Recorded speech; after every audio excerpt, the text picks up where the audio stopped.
It's noon here in Ventnor City, New Jersey, and Washington, D.C.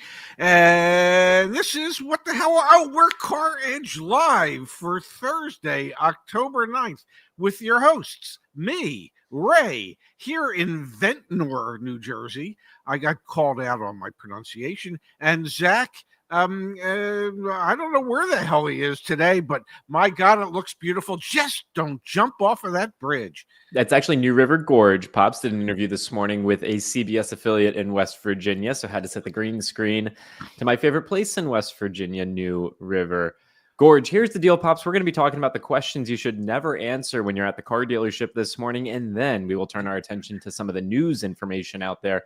Tricolor, man, we're going to be talking about them. What happens when car dealerships go out of business and defraud investors of billions? And a foreshadow to tomorrow's show, we will have Josh Fagan from sueyourdealer.com on the show with us, documenting some of these incredible things he's seeing down in the state of Florida when it comes to dealer deception and, unfortunately, customers getting screwed. So you have to tune in to tomorrow's show. We'll thank the sponsor of today's show in just a couple minutes as well. Go for it, Dad. Doesn't the term dealer deception and customers getting screwed belong in one sentence? I don't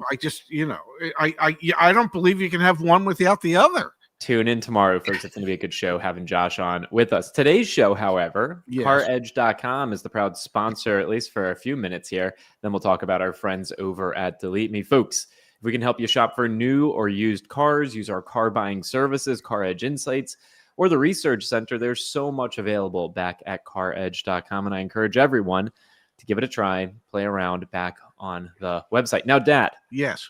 You Google search questions to never answer when buying a car. And you know what? It's us and Chevy Dude showing up right here. So let's run through a few of these, Dad. Let's try and make this as educational as possible. The first question that the Google machine is saying you should not answer at the car dealership. What's your monthly payment goal? Google's saying this shifts your focus from the total price to the payment amount, which can be increased by extending loan terms or by adding more costly items. Dad, let's spend a few minutes on this. And this one in particular, because it also comes on the heels of out of the state of Arizona. We were doing some work to try and help a customer there. Let's talk about what happens when you get fixated on a payment. For example, here's a loan with a 75-month term with a $562 a month payment. $562 a month might seem like a fine payment. The issue becomes when you see that it's a 30% interest rate and you're paying off $23,449 in finance charges on an $18,767 vehicle. So, Dad, why is the first question to never answer at the dealership, according to the Google machine, what's your monthly payment goal? Well, let me preface this by saying, as the customer, you need to know what vehicles price-wise will fall into your monthly payment goal. So that way you won't allow yourself to be looking at vehicles that won't fit that payment goal. So that's first and foremost. You need to know what you're going to be able to qualify for and what type of vehicles cost-wise you can look at so that you can fit into your monthly budget goal that you're going to keep to yourself. And if I may, Dad, yes, just to show, all you got to do, use the CarEdge car search. Let's click on this Ford Maverick that's right here and scroll down, folks. It's just under pricing info. There's the out-the-door price. So once we add in taxes and fees, here's your monthly payment calculator. In this case, it's $854 a month for $42,127 financed. Add your information in here. Would you be putting cash down? What loan term? What interest rate? Put in the exact offer from CarMax that you're getting, your trade payoff, and that'll ultimately calculate if you have trade equity or negative equity. Like, resources exist and they are more accessible than ever before to figure out what you can actually afford. So I just wanted to demonstrate that for everyone right there. And I appreciate you doing that. And the reason you do that is so that you concentrate on the out-the-door price, the total agreed upon selling price of the vehicle, including all fees and taxes. That's your focus point. That's the only thing that you need to keep your eye on that prize. When you convert to a payment, when they ask you what's your monthly payment that you're trying to stay at that point you have given up discussing the price of the vehicle. You are just talking about the payment of that vehicle. Normally, you're not talking about loan terms or loan amounts. Just tell me what my monthly payment's going to be.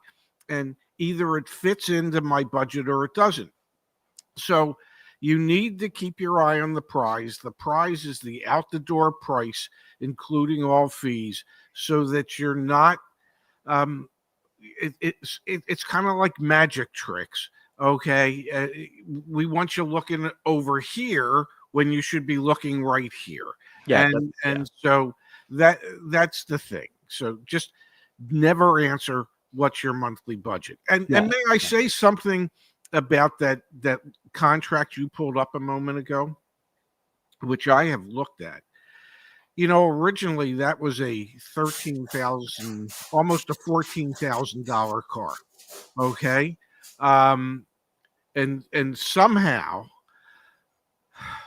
between interest and everything else and no money down, that poor customer is going to pay back almost $43,000 for a $14,000 car, because this particular customer just concentrated on payment. And you're talking about a 7-year-old car with more than a 6-year loan.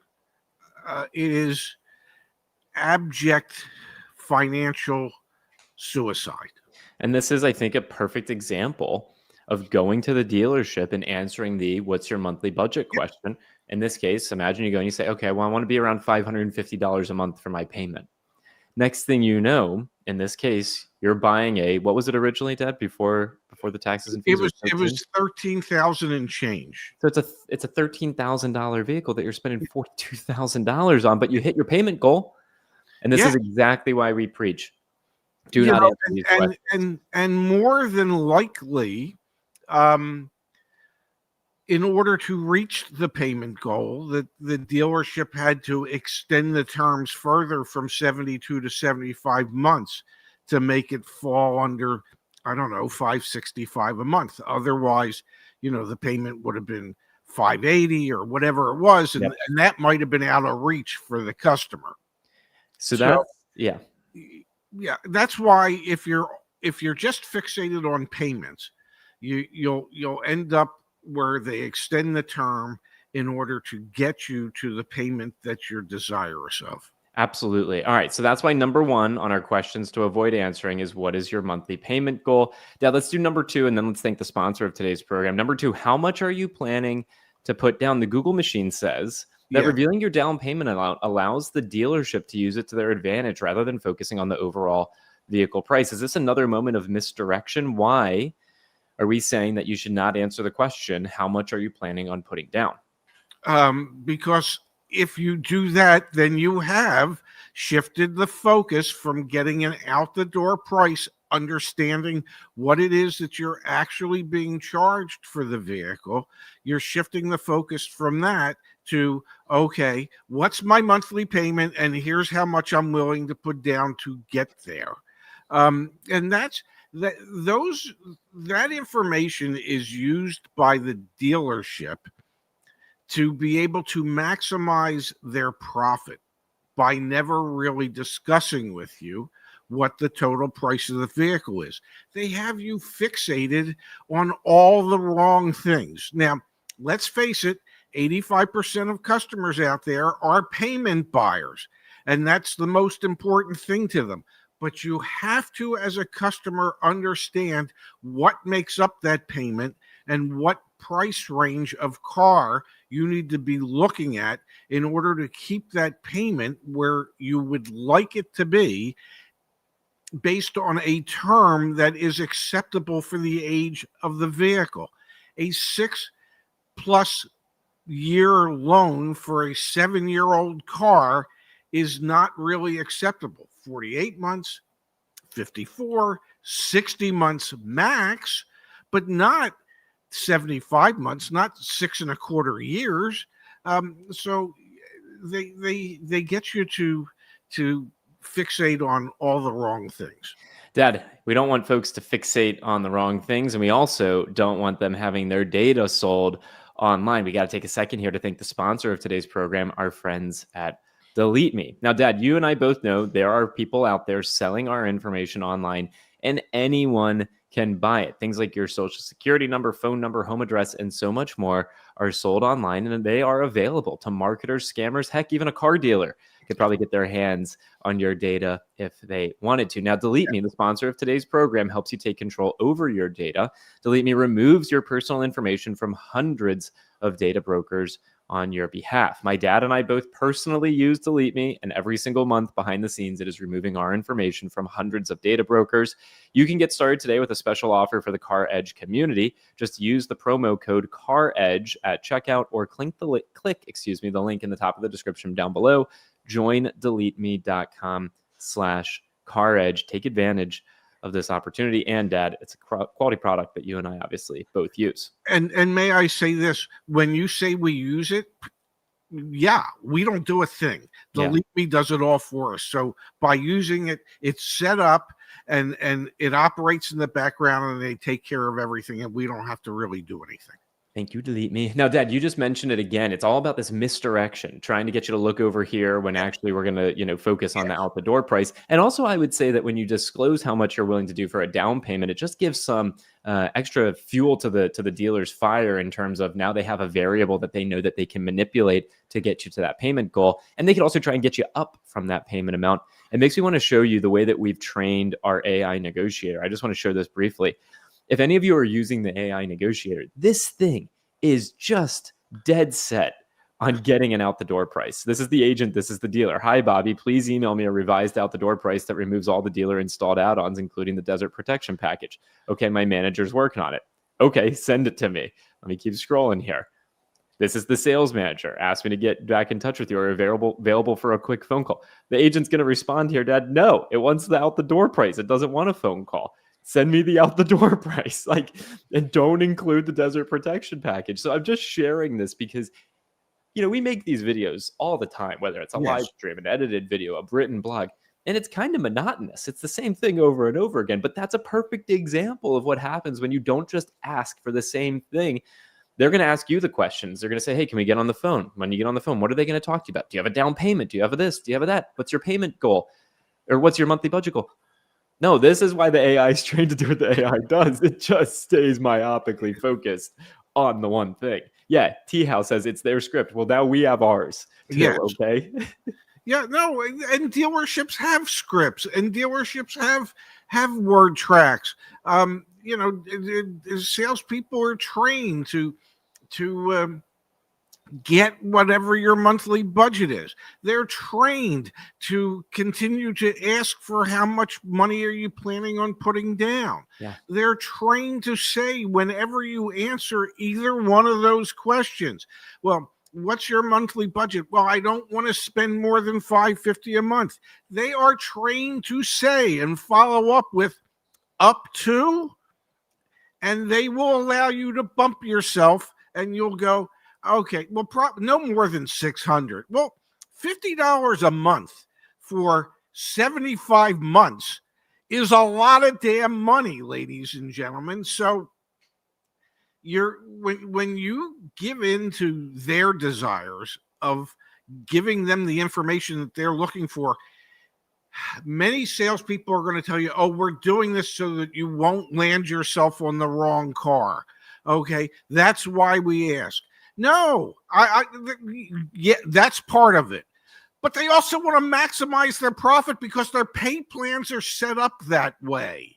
So, yes, it is incumbent upon you as the customer to understand what it is that you can afford and not allow yourself to look at the things that you cannot. Let's do two more, Pops. Two more. Do you have a vehicle to trade in? The Google machine is saying that dealers use your trade-in information to potentially inflate the price of the new car or undervalue your old one. So, Dad, why is not answering the do you have a trade-in question important? Or maybe the question is, when do I answer that question? How do I answer that question? You answer that question with simply this. I may or I may not trade in my vehicle. I haven't decided what I'm going to do with it yet. My neighbor has expressed a desire in my vehicle for their teenage child. So perhaps I'll sell it to them. Perhaps I'll sell it to someone else. Or perhaps after we've established what the out the door price is, we can discuss my trade in if I agree to trade it as a separate transaction. When I was a closer, and I used to say to people, you don't realize that we have this, you and the dealership have the same exact goal. Here is what I mean by that. You are trying to buy my new car as inexpensively as you possibly can. When it comes to your trade in, we are trying to do the same thing. We want to do the same exact thing you're trying to do. We want to buy it as inexpensively as we can. If you understand that concept from Jump Street, then you can realize, good, let's work on the new car first. After we've established that, then we can work on the pre-owned car. We can work on my used car. And dealership personnel are going to tell you, yeah, but your trade-in impacts the out-the-door price because in many states, the trade allowance amount impacts the sales tax. Great. So you've established an out-the-door. And now you're going to work on what the value of your trade is, and then they can adjust all the figures accordingly once you've agreed upon what your trade is worth. Could it lengthen the process to some degree? It might. Could it save you lots of money? More than likely.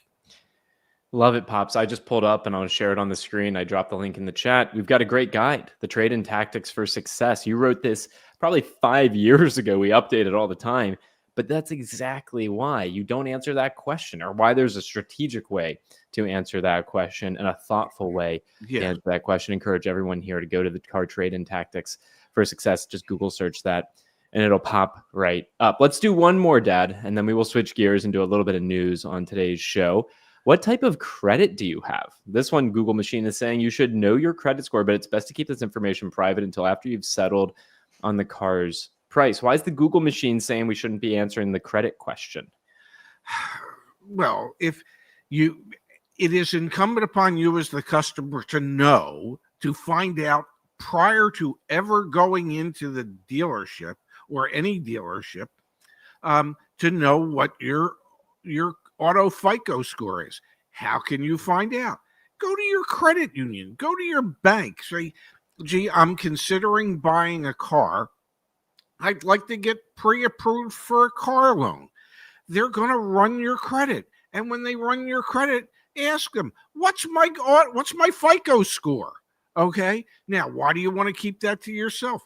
Well, if you have good credit, then once you've established that out the door price with your trade in and everything else, well, now you have leverage when it comes to what the interest rate is going to be, because you already know what you should qualify for. Yeah. If you have bad credit, then get pre-approved somewhere before you go to a dealership so that you don't end up paying 29.99% interest on a loan for 75 months. So keep the credit score to yourself until you've established that out the door price. Man, I sound like a broken record. And then you can discuss that with the finance manager when you're closing the transaction. And I think it also goes back to always coming in with a pre-approval. You know, they might ask you that question. You can say, you know what, I have a pre-approval already. We can talk about that in the finance. Like, there's just an opportunity there as a customer to kind of flex your knowledge and know what's going on. Don't worry about my credit. I already have a pre-approval. Exactly. Yeah. Dad, I want to pull up one comment here. This is from Glenn. I had this in banking once when I turned down a loan and they got it through the dealer. It was a Neon that they were financing for $42,000 worth maybe $6,000. Well, I guess maybe $42,000 with the finance charge and everything like that. But this again goes back to what I posted over on Twitter, on X the other day. I mean, this is an example of a real car deal. This was on a used Mazda that ended up, it was at $13,500, something like that. Price for the vehicle that ultimately taxes and fees got to $18,767, but then ultimately is costing the buyer $42,217 because of the 30% interest rate over 75 months. This is perfect example of what not to do when you're buying a new car. I will give that dealership credit for one thing. They did sell gap insurance to the customer for $1,000 because God knows that customer needs it. The issue, though, is gap typically only covers up to 150% in terms of what owed. So, yeah, it could help. It could help. It could help. Yeah. Now, Dad, I want to turn our attention to one other thing we talked about yesterday, and then we'll do a quick news story here. CDG just reposted this. The silent dealership margin killer, inventory aging, of course. The average car sits on a dealer's lot for 45 days before being shuffled off to another store, according to V Auto. Folks, if you weren't on with us yesterday, we spent a ton of time back on the CarEdge car search showing how every single vehicle we have, how many days it's been on the market. And one of the pieces of functionality I'm most proud of on the CarEdge car search is the fact that you can actually filter over here on the left by days on market. So you can look at vehicles that have been sitting for more than 45 days, or you may notice occasionally some vehicles, wasn't that on the dealer's lot, but now it's on another dealer's lot and it reset. That's some of the gamesmanship that we were talking about yesterday, whether it be pricing strategy or moving the vehicle from one lot to another. But I think it's just a perfect example, again, after we spoke about it so much yesterday. Dealers are really, really, really concerned about vehicles sitting for a while. And that's why yesterday we were talking about when is the best time to buy a car as used car inventory starts to build up and new car inventory starts to build up. This is CDG saying it. He represents the industry. I mean, this is a perfect example of how important it is to car dealers. Yeah, and dealers will move vehicles within their own dealer network if they have multiple dealerships. Especially pre-owned vehicles, if they have an aging policy of 60 or 90 days and they haven't sold it, rather than take the loss at the auction, oftentimes they'll ship it off to one of their other stores. Oftentimes, one dealer will work out an agreement with another dealer to swap aged units, where they agree upon what the real market value of the units should be. And one dealership will sell one of their aged units to another dealership and in return buy one of that dealership's aged units so that everybody can go away happy. The idea is you have to turn the inventory in a timely fashion. And if you can't, sometimes you play games like this in order to make it appear as if you have. From Jerry here, Jerry on the CarEdge team, one of our concierges. Folks, if you're not using CarEdge Concierge for your next car deal, you're missing out. Jerry and the team are incredible. Moving a unit to a sister store restarts the clock. Exactly. Yeah. Doesn't improve the value of the vehicle, but it does restart the clock. Dad, one more here. This is the news story I wanted to cover today. This also comes from CDG, citing from Bloomberg. We've talked about this automotive group called Tricolor. They were the 7th largest independent car dealer in the United States, and they recently filed for bankruptcy. Yes. Now, we've learned about 40% of their 70,000 active loans were promised to multiple creditors.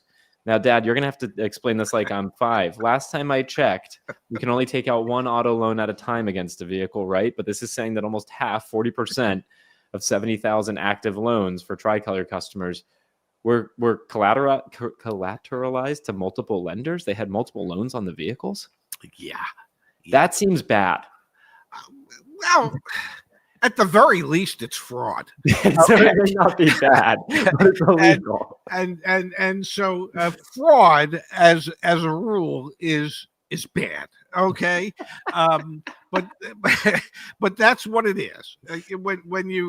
When you take a vehicle and you promise that vehicle as collateral to multiple lenders without either lender knowing, and then that doesn't become an issue until, well, the whole thing blows up and there's somebody holding 2 loans. There's 2 banks holding loans on the same car, and they go, what do we do now?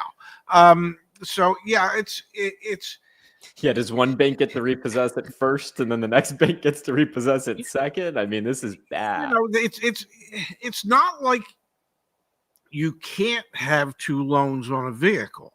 Okay, you can. You can buy a car, get a loan. You might actually even have some equity in it.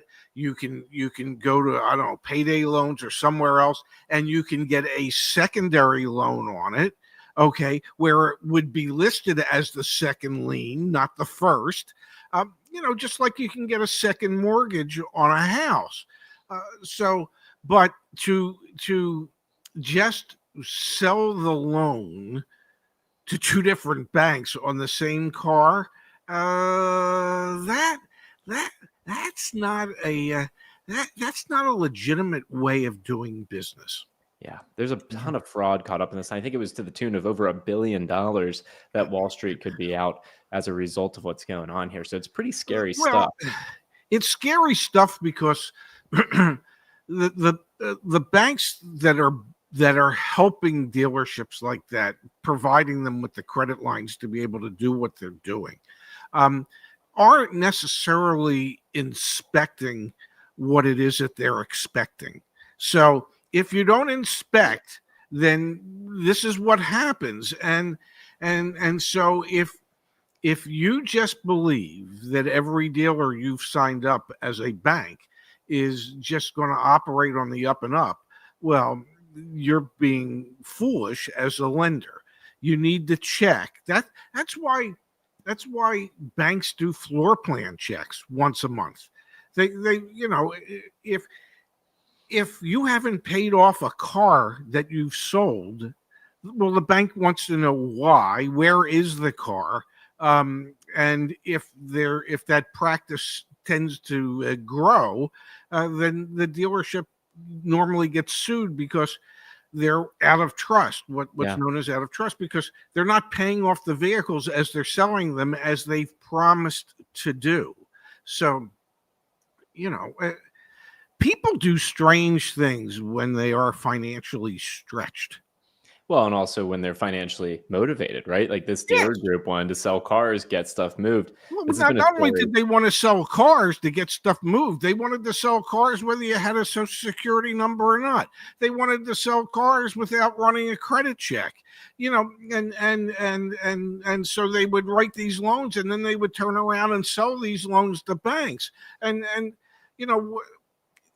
if the banks aren't asking for any of the documentation associated with the loans to find out if the people that are in these loans actually have the ability to pay them back, that's shame on the bank. But it's what's the worst that's going to happen? They get to write it off. It's going to cost them $1 billion. It gets written off. They won't have to pay as much in corporate taxes because they had these losses. It works out really well for some people. Let's come here from Matthew. Thank you, Matthew. Really appreciate it. The example from earlier makes me want to negotiate an $18,000 car to $15,000, agree to a crazy rate, then pay off immediately just to stick it to the dealer. Matthew's over in Europe taking delivery of his vehicle. Enjoy that, Matthew. Yeah, I mean, think about that, Ted. You sign up for a 30% auto loan, but then you pay it off a week later. The dealership would be saying, "What the heck?" Yeah, well, when we were having separate conversations with the person that we were talking to in regards to that loan, I said, now my suspicion is that the customer didn't put any money down, and lo and behold, the customer didn't put any money down. So unfortunately, people that get roped into these type of loans, or who allow themselves to sign up for these type of loans, don't have the financial wherewithal to, I don't know, go pay it off in 2 weeks and screw the dealer and the bank. It's just a shining example of a dealership taking advantage of financially ignorant customers. Yeah, which is why subscribing to our channel here, CarEdge Live, or the main channel over at CarEdge, is so important. If you enjoyed today's show, please do subscribe. And please, folks, check out our website, CarEdge.com. So many things over here that can help you out. Learn why shoppers turn here first. Use the Research Center. Google for the CarEdge community forum as well. Go spend some time there.